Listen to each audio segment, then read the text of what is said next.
Պարոն Սուրենյան, այս պահին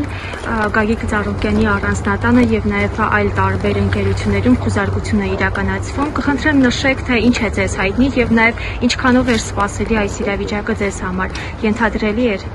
Իշխանության հաղորդագրությունից հետաքրքիր չի, որովհետեւ ինձ համար ակնհայտ է, որ սա ամենը չկատարվում է Նիկոլ Փաշինյանի պատվերով։ Դերևս նախընտրական կամպանիայի ժամանակ ինքը սպառնացել ու ռանգ է տվել իրավապահ մարմիններին, ընդդիմության առաջնորդների դեմ ամեն գնով գործ կարել։ Այս ամեն ինչը տեղավորվում է տրամաբանության մեջ արդեն 2 ամիս է եւ դեռ ավելին համակարգված կամպանիա է գնում Գագիկ Ծառուկյանի եւ մեր թիմի նկատմամբ ընդհանրապես։ Հիմա էլ հասել են կուլմինացիային, երկրում հաստատվում է կայուն ավտորիտարիզմ։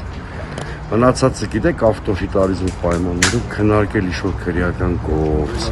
ինչ-որ իրավական հանգամանքներ չկա, որտեղ ամեն ինչ արվում է քաղաքական պատվերով։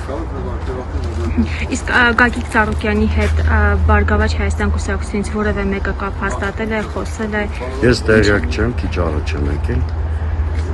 Ես անձամբ 3 եմ խոսել այսօր մեջ։ Անդրադարձել եք Բարգավաճ Հայաստանի շուրջ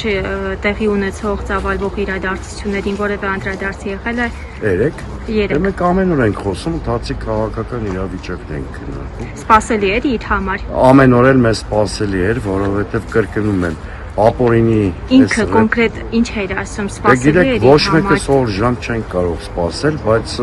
բոլորս էլ ամենավատ սցենարը սպասել ենք, այնպես որ անկանխատեսելի ոչինչ տեղի չի ունեցել։